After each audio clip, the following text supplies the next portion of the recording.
Welcome back to Spokane Talks. I'm Kent Adams, and back again is the redhead from McNeice Wheeler, right?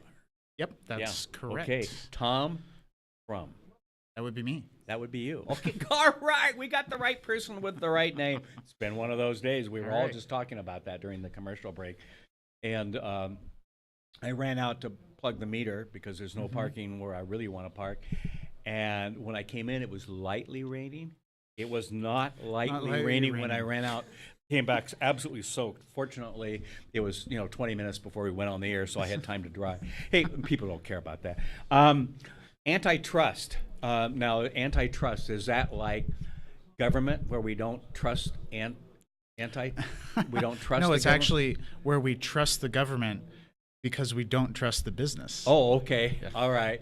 So explain where we're going with this. Right. So antitrust is it's a kind of a little used piece of the government's powers. Okay. But it's actually one of the more important pieces, in my opinion. Yes. Because so you don't get so big you own and monopolize everything. Right. And it's all about monopolies. And it goes back, it goes all the way back to Teddy Roosevelt breaking up Standard Oil and the big railroads. Right. And what it's about is making sure that there's a competitive market so consumers get the best price. Right. Now, I'm thinking of, if you look at the monopoly issue, we have a monopoly here with a utility company, Vista. It's a regulated monopoly set up and run through the state and their commission and everything else, so that company and other utility companies in the state don't make an unfair profit, and because you don't want 6 different power lines running down your backyard, and so there's some rhyme and reasons to do that. Right, and that's an example of a sanctioned, regulated monopoly. Right. I was thinking more about there's a news story that's out right now with Time Warner and AT&T. Yes, and that's a monopoly issue. So and why is it a monopoly issue? Okay, so there's 2 types How of monopolies. big would they be? There's 2 types of monopolies. There's vertical monopolies. That's more of a. I'm guessing horizontal's next. Yeah, horizontal is the other one. Yeah. But vertical is like the AT&T Time Warner. Okay. You own all the transmission. You own the content creation. You own the distribution, and you own like the end box that's in somebody's house. So it's all the way through the supply chain. Okay. You own. Another one is the horizontal monopoly, which is one piece in the supply chain. Okay. You own all the beer distributors in the United States. Ah, okay. That's a different type of but monopoly. you don't own making the beer and packaging it and all of that. Exactly. Okay. Yeah. So the Time Warner AT&T they're looking at it as a possible vertical monopoly. Yeah. And the reason that the federal government can regulate it is because the merger is more than $78 million. Okay, is that where that's where the line is? Okay. Yeah. If you're under that, you don't get regulated in that way. But the states can still regulate you. I remember having a conversation with actually another conservative friend, and they were complaining about Walmart when it was going to look at going on the South Hill, and the complaint was because it's so big and so forth, so many stores and so on and on. But I found it interesting that my feedback to that person was, well, excuse me, you start off with a small shop and you grow it and make it successful. What's the matter with that? Are we blaming someone who's taken it? You've actually hit the nail on the head, though, because it's about the market. Yeah. And it's about But there's competition for Walmart. You have to have competition in the market, and the hard part is always drawing the lines around what's the market. Right. And so what you were talking about with Walmart on the South Hill is that Walmart going in on the South Hill going to wipe out everything else out there. Exactly. And is that a bad thing for competition? Because maybe what they'll do is they wipe out all the competition and then they raise prices afterwards. Exactly.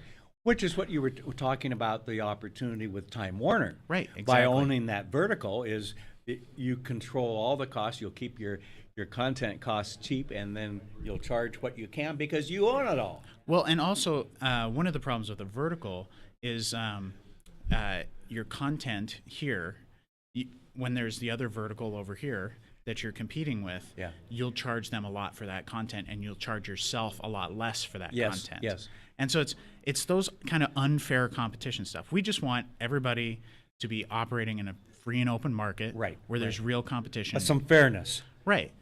And I did want to bring up one case, and I think it's an interesting one that kind of contextualizes everything. It was Staples and Office Depot merger back in the 90s, and it just got shut down again in 2016. Oh, really? And the reason is there were internal memos at Staples that said that the three major competitors were Office Depot, Staples, and Office Max. Right. When only one of them was in a market, prices on Bic pens, which is do whatever they want. They're the most fungible goods ever, but they were 5% higher, and it was consistent across the nation. Where there wasn't enough competition, prices were higher, and it's just because there wasn't competition. And so if you merge those two, there'd be a lot more markets, and there'd be a lot higher prices for consumers for no reason. And we want those stores and others to work for it, if you will, and to have that competition, and it's good, I think, for them as well as the customer, honestly, to have some competition. Well, and what it does is it keeps companies vibrant and growing and innovating. Because yes, I was going to go there. If you're just a monopoly, you don't have any incentive to change anything or to get better. So now, how are we going to deal with Spokane Talks Online, since we're going to become a monopoly and own it all over the country? Is that a vertical or a horizontal? Let's go with that. That's a horizontal. Okay. And we just got to keep growing that. And then when we get to the monopoly, then we'll deal with that. But you'll be there for us. Oh, of course. All right. Great. It's fun because we did. My intern did a research, and I said there got to be other stations out there doing what we're doing, right? Right. There isn't. There are, in terms of topics.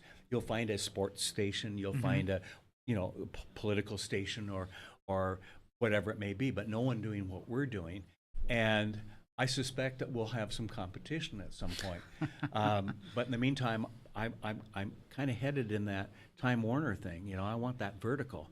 And so I need a good team on board. So if people need to get a hold of you, how do they get a hold of you? Well, you can always give us a call, 509-928. Take phone calls? Oh, yeah. Okay. 4141.